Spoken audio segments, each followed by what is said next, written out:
Yes. Okay. So, Kaya, and welcome everyone in the real world and online to the archaeology seminar series at UWA. And I'd like to start by acknowledging that we're standing on Matja Kuru and pay my respect to the traditional owners of this land, the Noongar people, and to their ancestors. So just a little reminder that we still have quite a number of talks coming up. A few of them had their dates changed. We've had a new one added on week 10. And the one that was supposed to happen last week had to be postponed, and we still have to confirm the date. So if you're already registered for this talk, you should receive an update as soon as we have a new date for that. And also you can follow us on all of our social media pages, and you know what's happening with that. This talk is being recorded. It will be shared via email, and also Sofia has said it's okay to be shared on YouTube. So I'll do that towards the end of the semester. So just keep that in mind when you're asking questions or sending chats. You'll all be a star of YouTube soon. So just think about that, okay? And so today we have, with great pleasure, receiving Sofia Samper-Carro to present us some of her work. And this talk today is going to be about exploring human occupation dynamics in Wallacea during the Pleistocene and Holocene by looking at a case study from the site of Matja Kuru in Timor-Leste. And I'm going to introduce Sofia a bit more formally. So Sofia has not one, but 2 PhDs, okay, because she had nothing better to do, maybe. So the first PhD was at the Autonomous University of Barcelona in 2015, and then she had a second one at the ANU in 2019. And she's a zooarchaeologist and taxonomist with research interests spanning vertebrate taxonomy, human diet, bioanthropology, and the multidisciplinary study of faunal assemblages. She just finished a project funded by the Gerda Henkel Stiftung, my pronunciation probably not very good, foundation, working on the analysis of human burials from Alor in Indonesia. And all of this is going to be published soon. And currently, she is the recipient of a KABA internship for women. And the research under this project includes some of the topics that she's going to present to us today. Just a reminder that all of this research is quite new, so it's not published yet. So please, no sharing of the information without prior agreement by Sofia. So welcome, Sofia, and it's your turn now. And I will stop sharing this slide so that you can put up yours. Okay, thank you. You have disabled participant screen sharing. Okay, yes, so I need to just do that here. Can you now share? Let's see. Yeah, I just need to find the one. Ooh, don't want to see that. You want to see this, yeah. I have like 20 Excel spreadsheet open, so you probably don't want to see that. Screen 2, why is doing that? Okay, I think it's this one. Yes. It is? Yes. Does look like a PowerPoint? Yep. Okay, I don't see anything. Nope, nope, nope. Why I don't see my screen? Oh, I do see it. Okay. Nice. Good. Get in there. Okay, well, hope you can hear me and hope you can see the slides properly. So, hi everyone.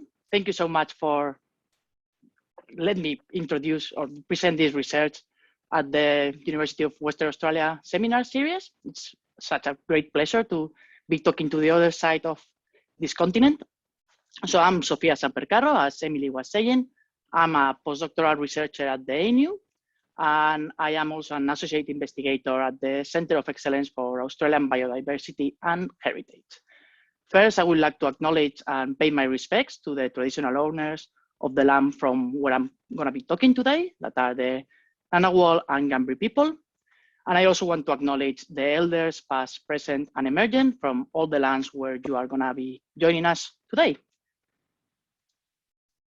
So I wanted to give you a bit of a structure or outline of the talk that I'm going to do today. And I'm gonna be trying to keep my talk on time, but if not, please, Emily, just yell at me. So first, what I will do is I'll give you a really brief introduction of the geographical background of my research. So introducing a bit of the general context of Wallacea Islands and the Lesser Sunda Islands, for if any of you don't know what are these geographical areas, I will give you a bit of an overview. Then I will I will start talking about a short summary on some of the previous and current research that we've been conducting in the Lesser Sunda Islands, to then focus on the case study from Matja Kuru, Matja Kuru 2, that I will be presenting today. Then I will move into how can we investigate these human occupation dynamics that I'm trying to explore with the assemblage from Matja Kuru 2. And I will introduce some of the methods that I've been using or we've been using, and the preliminary results we have so far, and the problems and the solutions, or some of them, that we are proposing for this type of research that if you're interested on doing something similar on your sites.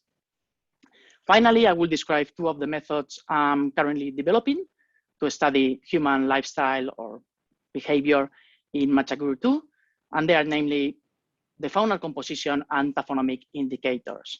As Emily was saying, this is unpublished research, so please don't share too wide.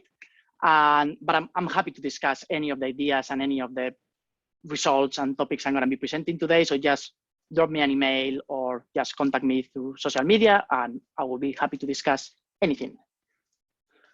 So briefly, what is Wallacea? I'm sure most of you know what is Wallacea and you've done research there, but I will say Wallacea can be described as a transitional zone between Asia and Australia, or between the Sunda and Sahul continental shelves. And it's an area that is characterized by deep water straits. In the part of the Wallacea, or the research on Wallacea, was based on zoo geography, so geography of animals. And in that research, different people have developed some lines that will divide where the fauna how can we differentiate the fauna from Wallacea and from Sunda and from Sahul? So you have the lines here on the slide and some of the examples or some of the images to show where Sunda, Sahul, and Wallacea is. I put a bit in French just for Emily. So Wallacean islands have been a really interesting area of research, and they are a crucial area to study topics such as the migratory routes from Sunda to Sahul. So based on things like, or topics or factors like sea levels, material culture, dating, and some other myriad of factors, researchers have produced really complex models that I'm not gonna explain today, which result in the proposal of some migratory routes that are some of the ones that are displayed in the slide. One of the questions that a lot of researchers we have been trying to address in Wallacea is to find the evidence of dates that match the chronologies we have in both Sunda and Sahul for the earliest anatomically modern human occupations. So today, as you probably know, the earliest or the oldest date we have from Sunda were the ones obtained in Lidager, in what is current day Sumatra, and it dates to around 63 to 76,000 years ago. While in Sahul, we have the dates from Majabibi that can go back to 60,000 years ago. However, there are no sites in Wallacea that match any of these older sites. While in Timor and Sulawesi are the two islands where we have the oldest dates so far, and they don't really reach any of these 50,000-year-old dates that we have in Sunda and Sahul.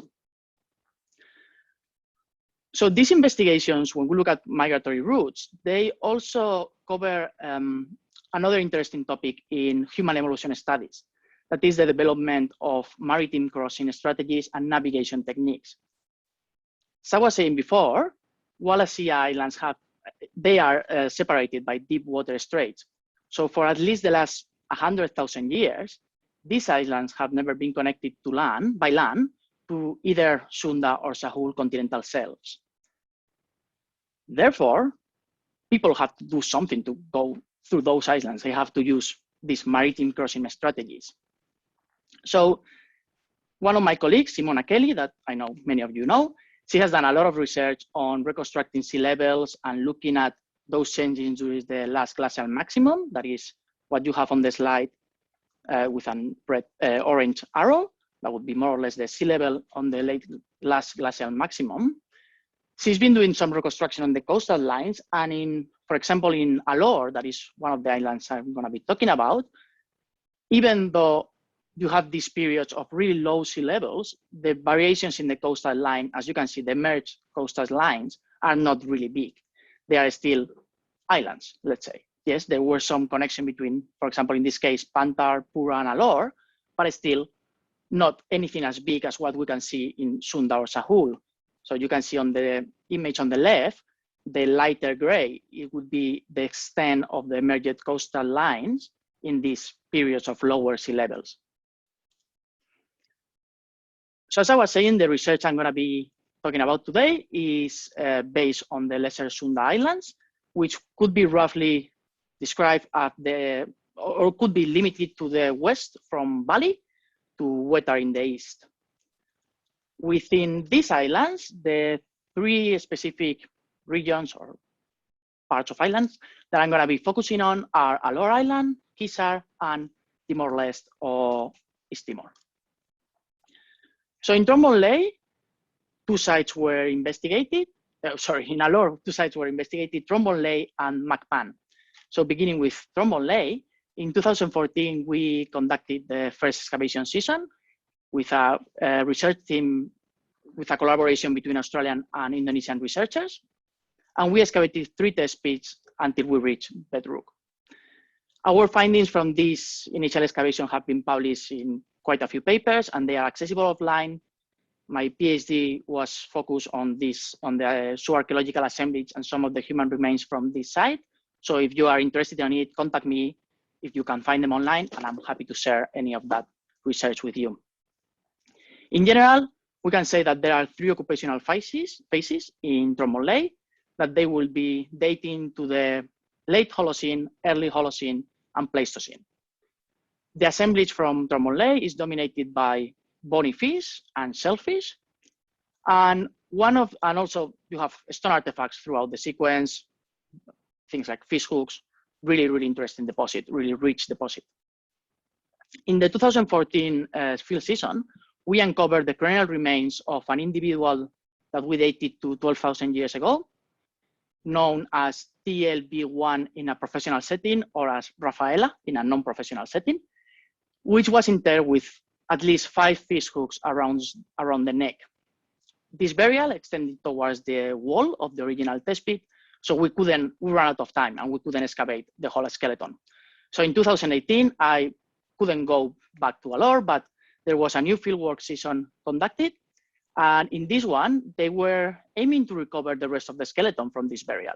But while they extended the original test pit, and when they were going down to find the skeleton, they found another 2 burials.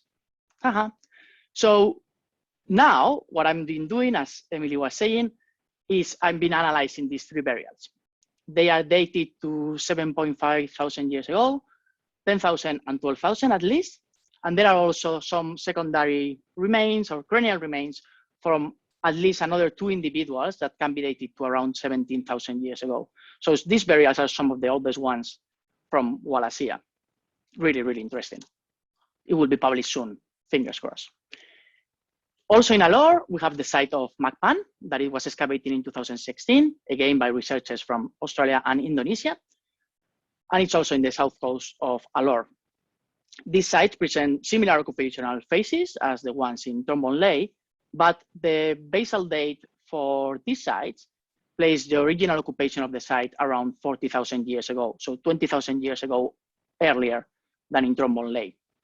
The assemblage is quite similar, so dominated by bony fish, shellfish, stone artifacts all through the sequence, and also fish hooks, and some work shell.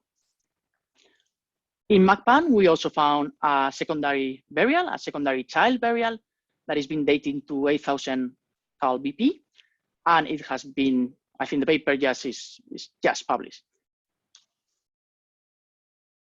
The next islands I want to introduce, or the next island I want to introduce is Kizar, where in 2015, same team excavated the Here Short and Tapa rock shelter. And in this site, we found occupations dating to the terminal Pleistocene and the mid-Holocene, with a occupational hiatus between these two occupational phases. The site has produced a massive amount of faunal assemblage, dominated again by marine resources, as well as fish hooks, shell beads, fishing lures, pond points, and all these things has been published recently. And I just realized I forgot to put the reference, but again, contact me if you need the reference for these papers. So now I move into Timor-Leste, and here there were several sites that were originally excavated by Glover in the 60s, and then new sites that were found by Sue O'Connor, Matthew Spriggs, and Peter Beth in the early 2000s.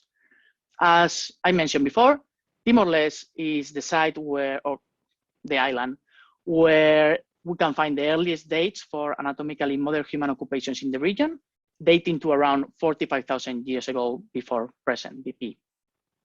Now I'll give you a really quick overview of some of these sites. So Lenihara was initially excavated in the early 2000s, and then further sampling was conducted in 2009. In this second field season, it allowed to expand the chronometric sequence of the site. And what it allowed is to identify occupations to the LGM that at the time, there were no sites in, at least in Timor, but I will say in Wallacea, where there were evidence of occupations in the last glacial maximum, in the LGM. The archaeological assemblage yields some fish hooks, shell beads dated to the early Holocene, and again, the faunal assemblage is dominated by marine fauna. Another site, another really important site from Timor, is Acolguru, or formerly known as Jaimalai, and it was excavated in 2005 and then again in 2017. In these sites, 4 occupational phases have been dated or identified, one dated to the Neolithic, in really global Neolithic, early and late Holocene, and Pleistocene. There is at least one fish hook dated to the terminal Pleistocene, and again, shell beads. And you won't be surprised by now, the fauna is dominated by marine fauna. We move into Laili, and the site of Laili was excavated in 2011. Is the site that has yielded to date the oldest date from Timor, around that 45,044.6. This site, it does produce marine fauna, but you do have a bigger component of some terrestrial fauna or birds, so avifauna, some other type of vertebrates. What is really interesting, or at least from my point of view, what is really interesting from Laili is Stuart Hawkins and colleagues, they made a taphonomic analysis of the birds to try to identify who brought the birds. And what he found was that the small bird species are potentially brought or were likely to be brought by barn owls, by a predator, while the large ones might have been deposited by humans.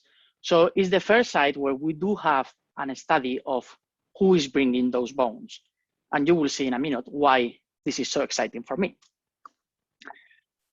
So Matja Kuru 2, focusing on the site I'm going to be talking more about.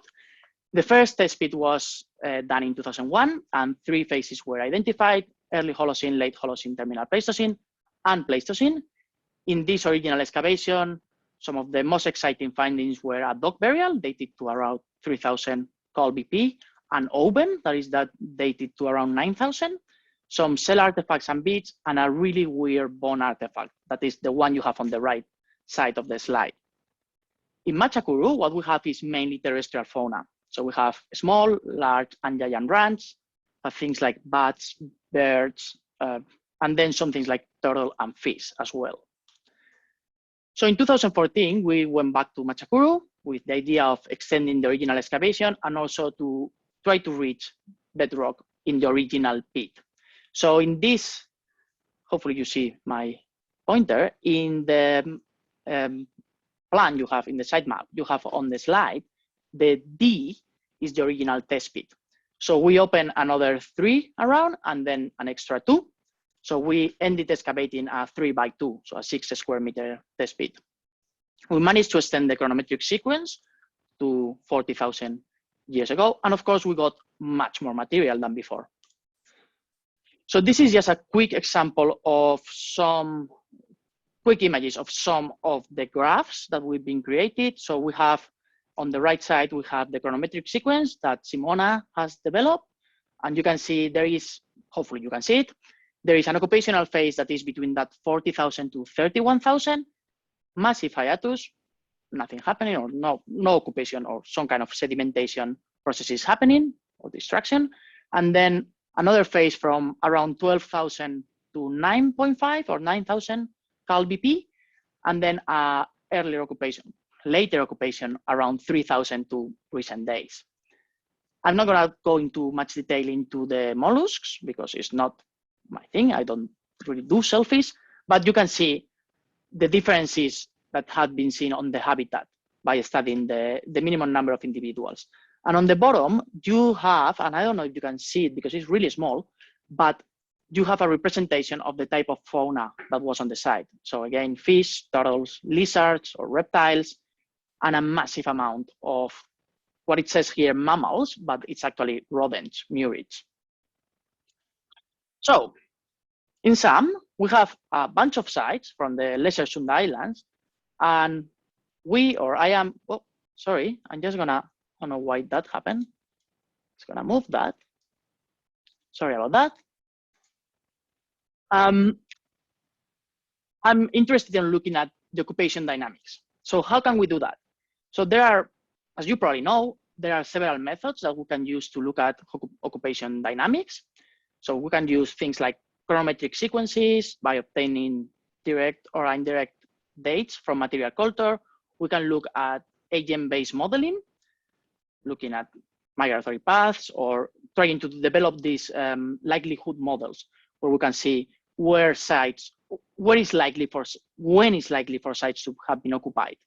We can also look at intra and inter-site settlement patterns or the relative abundance of material culture. And by material culture, I want to integrate everything. So from stone artifacts to fauna, pottery, etc.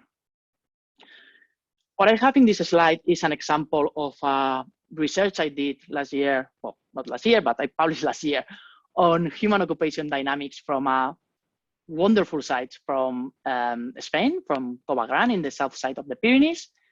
And on the left, what you can see is a site plan of two of the occupational layers that we excavated over 90 square meters. These are massive excavations. This is a 2,500 square meters rock shelter, immense site. So in these occupations, we have the last Neanderthal occupation, that is the one you have in red, and the first anatomically modern human occupation we can identify in black.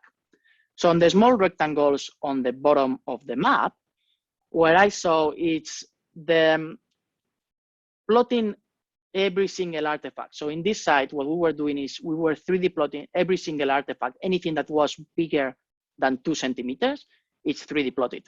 So then we can make distributions of the artifacts to try to look at the occupations. And we do this because in this site, the type of depositional processes we have is, it doesn't let us see clear differences when we are excavating. So we need to use this method to be able to see if we can differentiate these occupations.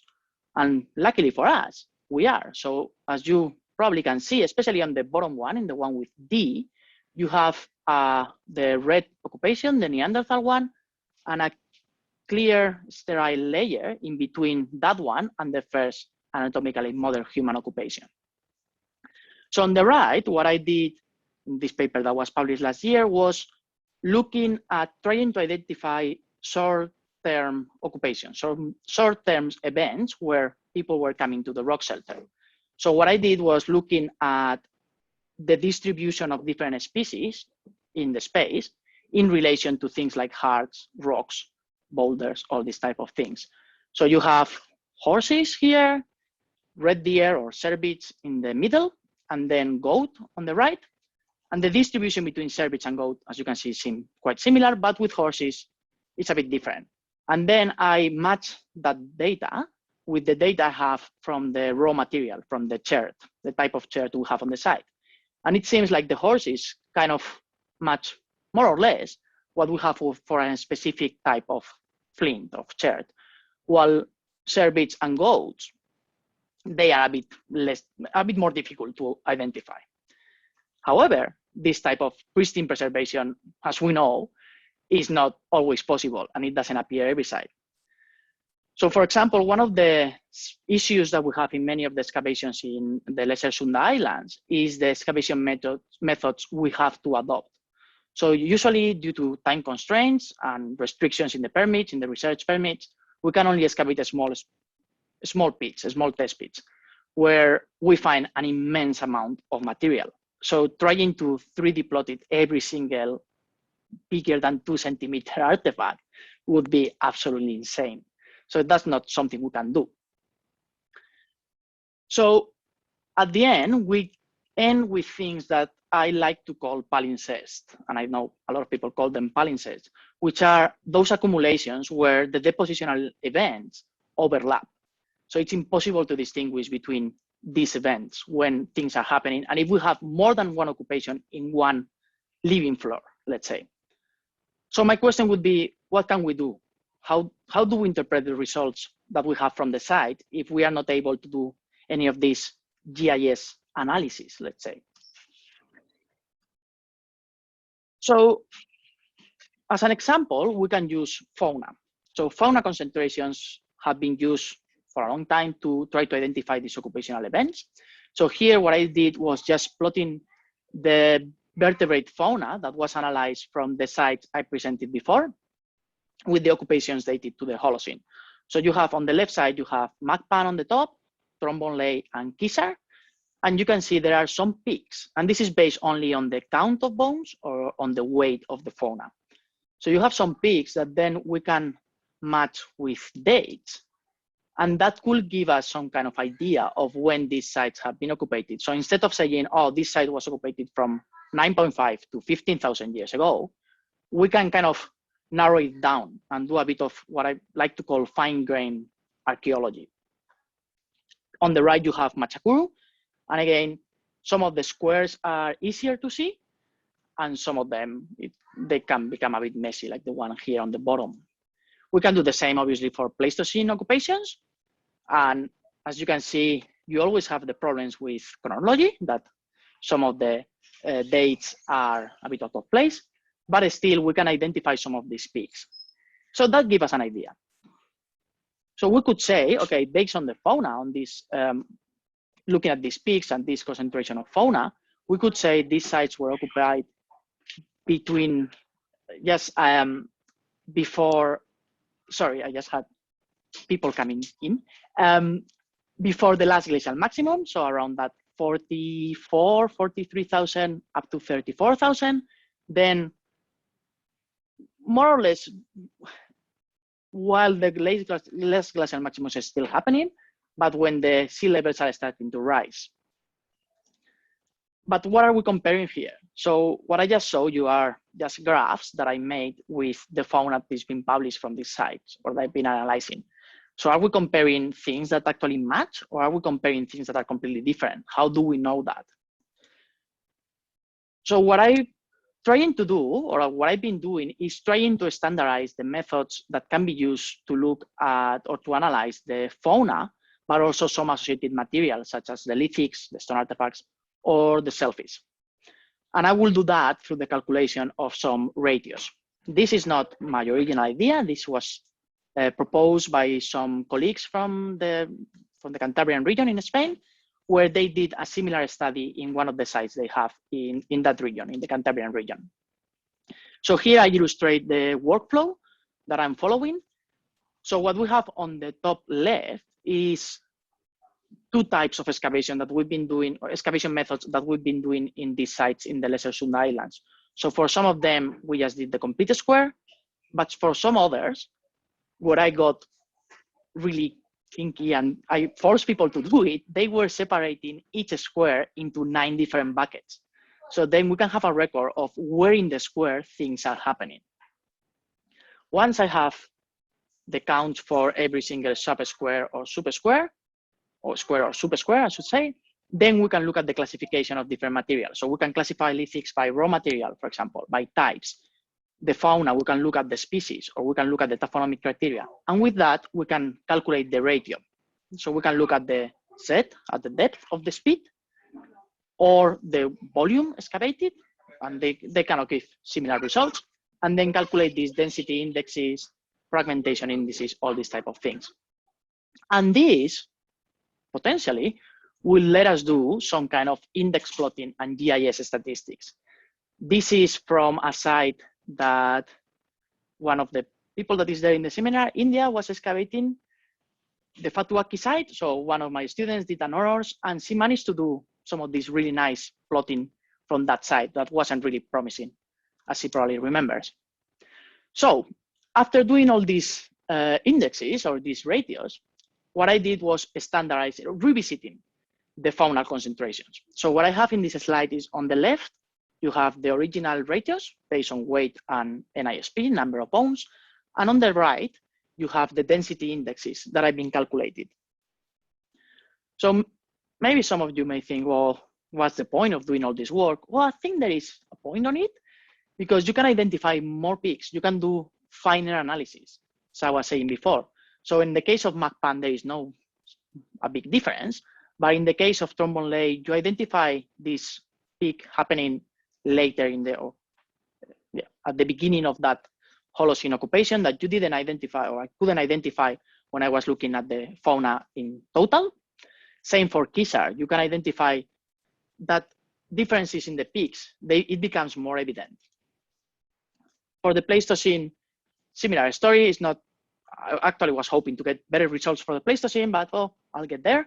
But for example, in Laili, I was able to identify a peak in around 20,000 years ago that didn't appear on the traditional faunal study, let's say.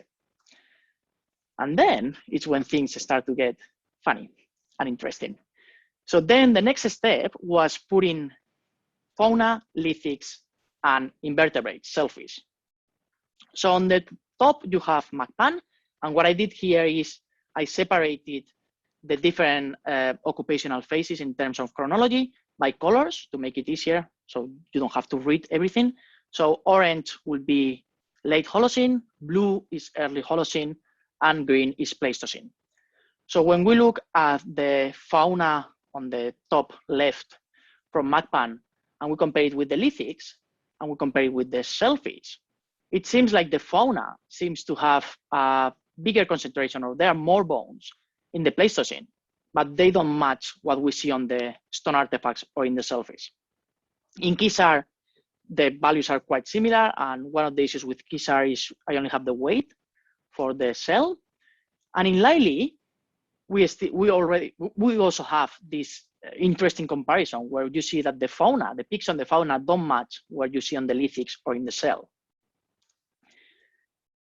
Then I move into Matja Kuru and I start looking at every square. So my intention is to look at every square from Matja Kuru. I've done 3 completely and almost 4 so far. And I did the same. So I look at the fauna, and here in red, I mark the peaks I can clearly identify. Some of them are more clear than others, but more or less.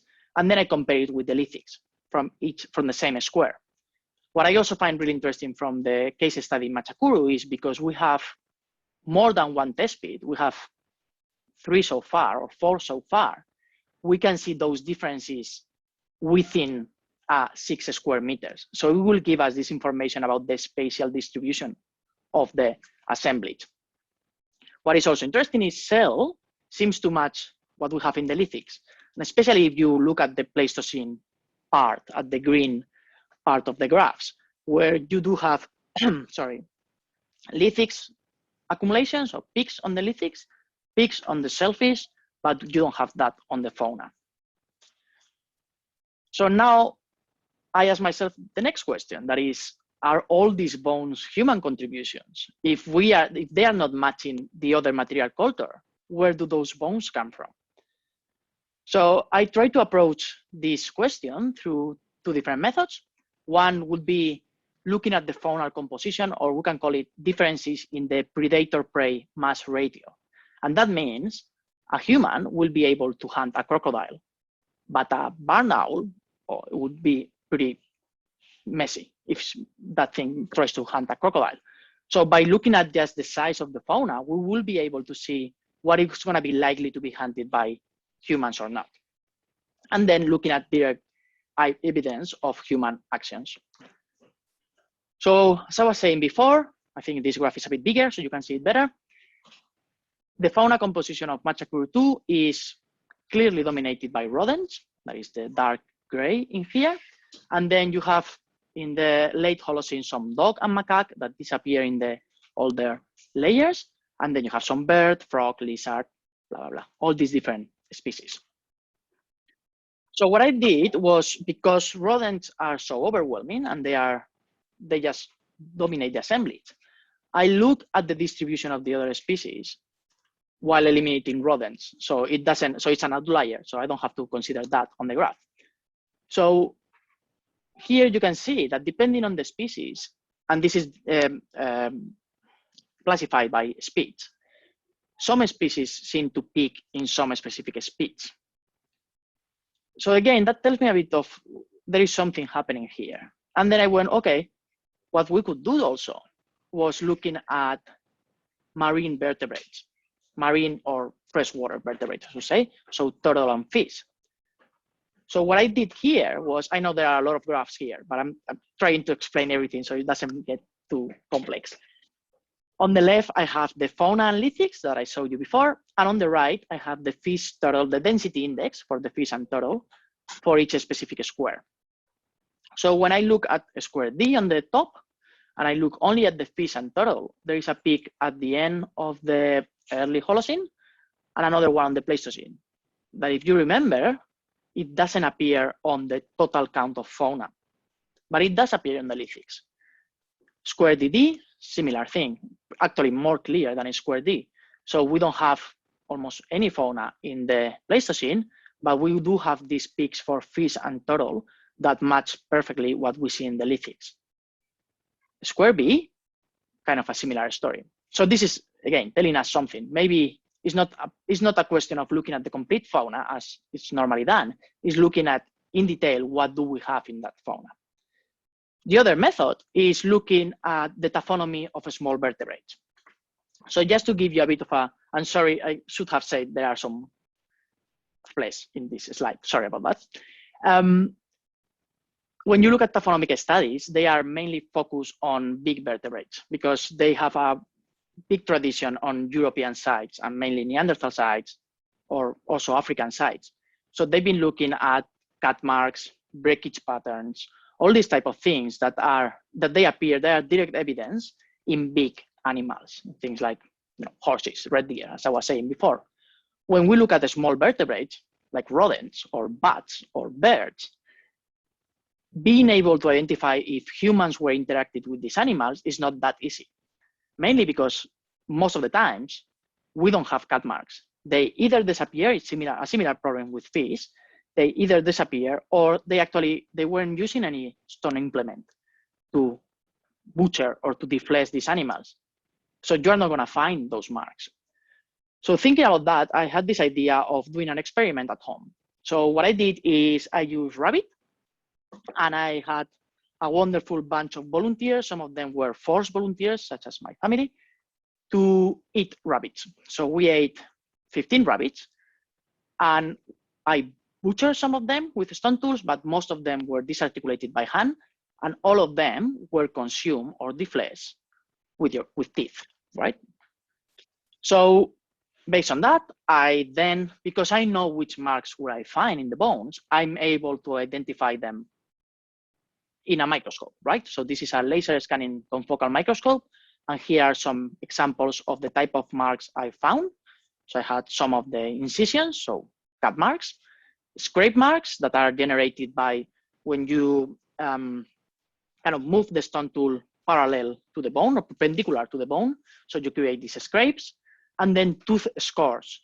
So the marks that will be created by your teeth actually touching the bone when you are eating. They are really shallow and not easy to see like by naked eye, but you can still see them. And because I know they are there, it's easier to identify them. So once I had them, as I was saying, I went to the laser scanning confocal microscope we have at the school, and I did some different type of analysis. So I look at the profile of these marks in either height data, so it's the one on the top, or color data on the bottom. and compare the results from both. So to look at statistically be able to test if I can identify the marks with this technique, with the laser scanner confocal microscope, LSCM, I use 7 landmarks for each profile that are the ones that are, say, LM on the image, and 7 measurements. So the width at the top, medium, midpoint, and base of the modification, and then the angles that I had on the mark. And these are some examples of the profiles I got. So for the incisions, have this kind of V shape, tooth scores, and scrapes. They were a bit more tricky. I have to say, I wasn't very confident that I will get any result with that, but I did, yay. So this is a paper that is under review at the moment. So again, don't share it much. And what I did was looking at discriminant function analysis and trying to separate, seeing if with a discriminant function analysis, these marks can be separated just based on measurements, either measurements or landmarks. So this is for linear morphometrics for the measurements. And as you can see, the tooth scores, the tooth marks are clearly, easily differentiated from incisions or scrapes marks or things in between. You always have things in between. And they are statistically significant. When we look at landmarks, it's not that clear. Do you still have differences? And the morphospaces are separate. The group centroids, for those of you that do morphometrics, they are separated enough to say, yes, we can differentiate between them. But the results don't seem as clear as the ones, at least visually. And statistically too, they are not as clear as the ones with the linear morphometrics, with the measurements. So now, what I'm going to be doing in the next month is applying the same technique to the bones from Matja Kuru. So I did a bit of preliminary study on it. One of the things I did was looking at digestion marks also, because digestion marks will clearly show that they were brought by an animal and not by a human. So I just did it for a few speeds because, well, we had lockdown and everything stopped. But you can see in the top speeds from square B, you do have some of them that they have a large amount of digested bones. So they are probably brought by, as I said, a predator, potentially an owl. When I look at some of the speeds where you have these peaks, where human occupation could be more intense, I have marks that I have identified as tooth scores, and I know you probably don't see anything in the photos, but just please trust me. Some of them that I'm not sure what they are, they may be tooth marks that are created by the molars of humans, or they may be just natural processes. I'm not sure about that one. And a cat mark. So yeah, that's cool. We have a peak of the occupation and we have human marks. But then I look at some of the ones and some of the bones from those species where we don't have peaks of occupation, and surprise, surprise, we also have marks. Yay. So we have, again, some tooth marks, this is called normally crenulated edges in large vertebrates. So what you get is when you are chewing, imagine if it's a dog chewing a bone, and the end of the bone kind of becomes polished because of the chewing action. And that's something that can be identified in that bone.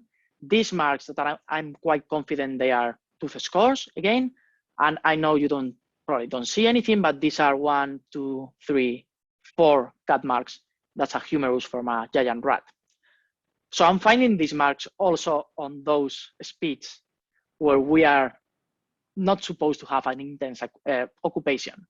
So that means I do have to look at the complete assemblage that I'm talking about, probably 70,000 bones, but it is promising. We are finding things, or I'm finding things.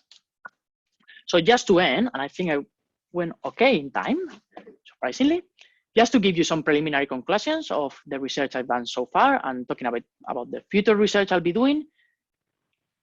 I believe that standardizing the data from these different sites will permit some of this, as I call it, fine-grained archaeology, of being a bit more detailed on what are we seeing on, in this case, fauna, but also in the rest of associated material culture.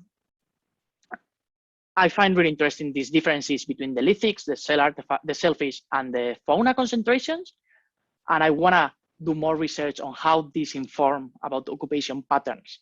What can we say? Obviously, if we have peaks that match lithics, shellfish, and some specific fauna species, such as fish and turtle, as I saw, that may tell us that the rest of fauna is not an evidence of human occupation, it's an evidence of something else happening in the cave, some mixed occupations, things like that. As I was saying, the breakdown of faunal assemblage in terms of separating species could help us to identify the likely predator, and also kind of applying these new taxonomic approaches I'm proposing. I think they will have quite a global significance, and they will be interesting to look or to share this research with other people and to let people use the same methods in the best of their possibilities to do a similar thing. For future research, I'm gonna be, as Emily was saying, I'm now in an internship for women. So I'm gonna be finishing the taxonomic analysis from the Pleistocene assemblages from Matja Kuru 2. I will start with the Pleistocene so far. So the analysis of fauna from every square and looking at those surface modifications in the 3D LSC. And once I've done all that, one day, I will start to explore options for GIS plotting, for using GIS statistics to look at the spatial distribution of the remains within the site. So that was all. Hopefully you understood everything with my accent and kids running into the room. I want to acknowledge the Ministerio de Cultura, Turismo, Artes y Cultura from Timor-Leste, all the representatives and all the collaborators we have when we were there in Timor. This fieldwork was funded by a laureate fellowship awarded to Professor Sue O'Connor. And I want to acknowledge also and thank all the people that was involved in fieldwork on all the analysis of the material from Matja Kuru 2. That is a lot of people, and I probably have missed some of you. Sorry about that. Thank you.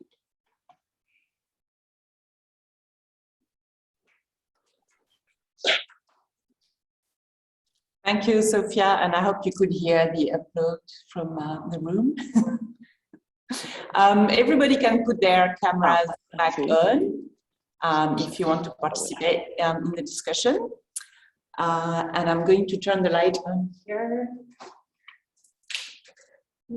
Or maybe this way.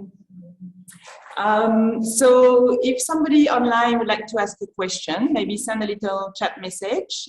So I know I can take the time to ask you to unmute.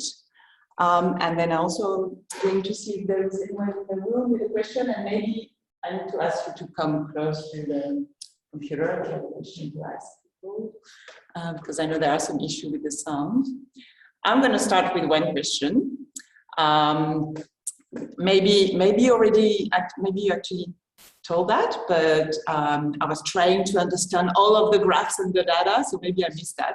But so what's the plan in terms of applying these methods to all of the different, I mean, the last one that you talked about based on experimentation, to all of the different fauna species that you found? Do you want to do it? Sorry? Do you want to do it? No? Well, the plan is, maybe you do, I don't know.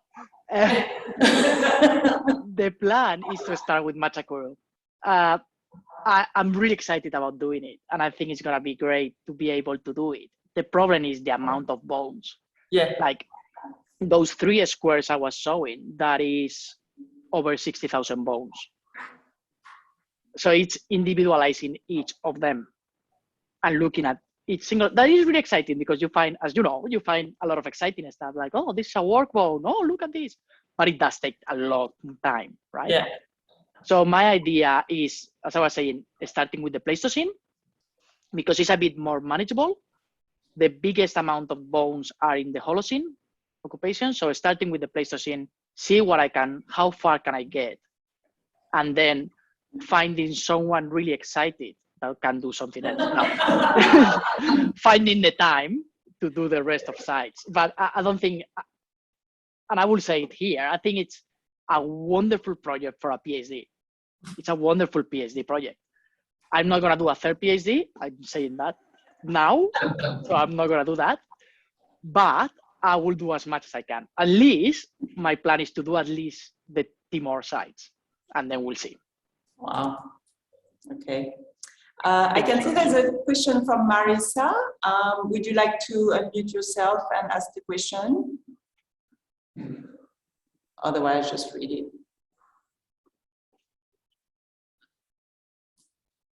So Marisa is asking if by excluding the rodent assemblages, is there a possibility you're excluding them as a food source during human occupation periods? Good question. No, so I'm not excluding them. I was excluding them for that graph, because if not, the only thing you see on the graphs is rodents. So I'm actually starting with the rodents because we have, and this is a discussion we have between Sue, Simona, Julian, and me. They believe some of the rodents were brought by humans, some of them are not.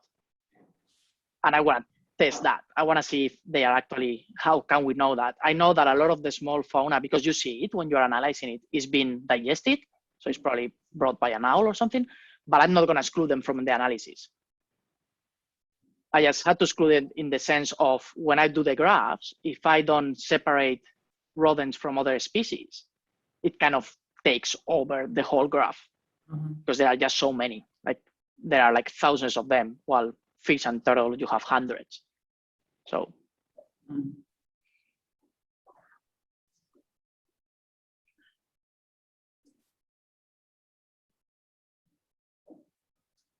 Okay, I've got a tricky one maybe, or maybe not.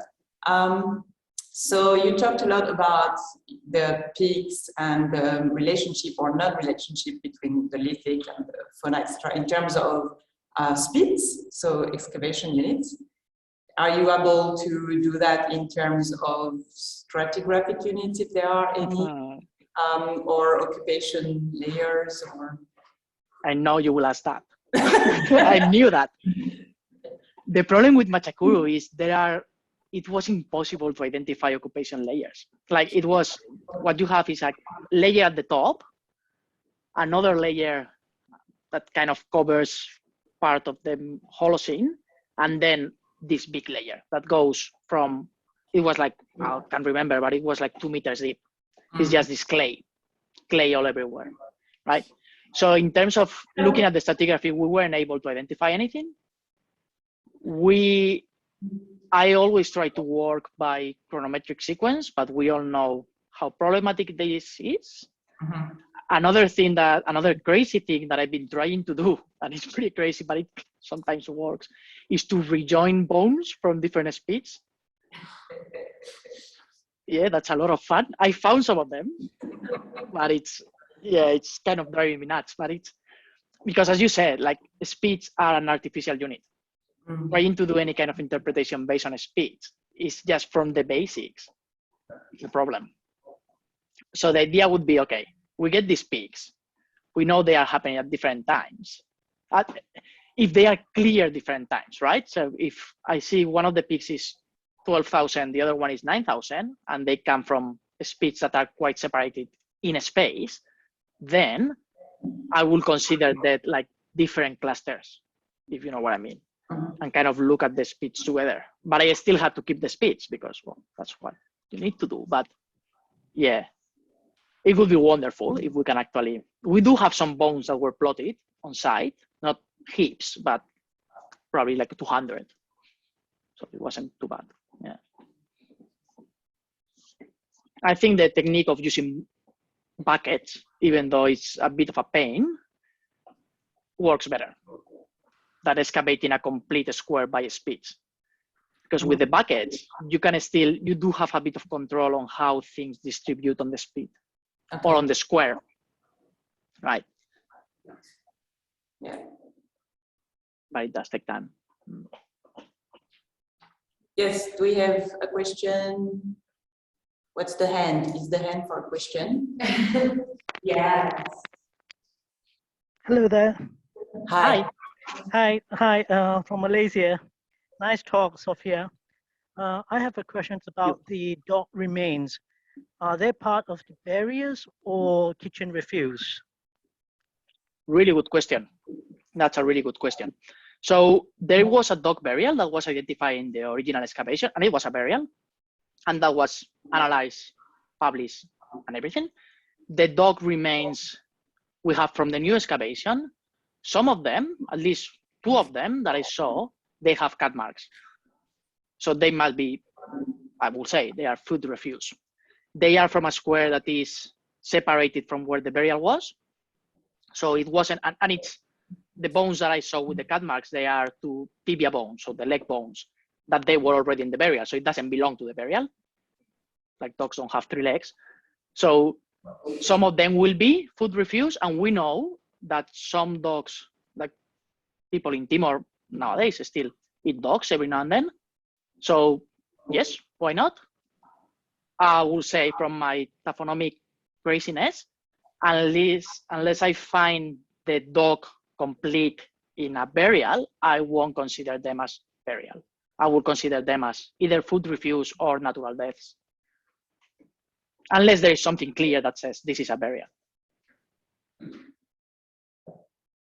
Did they have some tooth marks? They didn't. They have really nice cut marks. I mean, if you like cut marks, they do have really, really nice, clear cut marks. And they are really cool. And they're actually from kind of similar, I can't remember very well. I think they are a bit older, earlier, up in the sequence. I always get confused with older and earlier.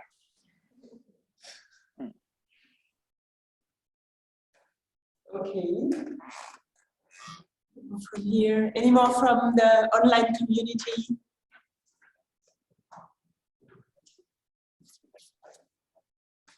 Well, thank you, Sofia. Thank you. And yes, I will share this online once I've edited a little bit video. And so I will stop the recording now.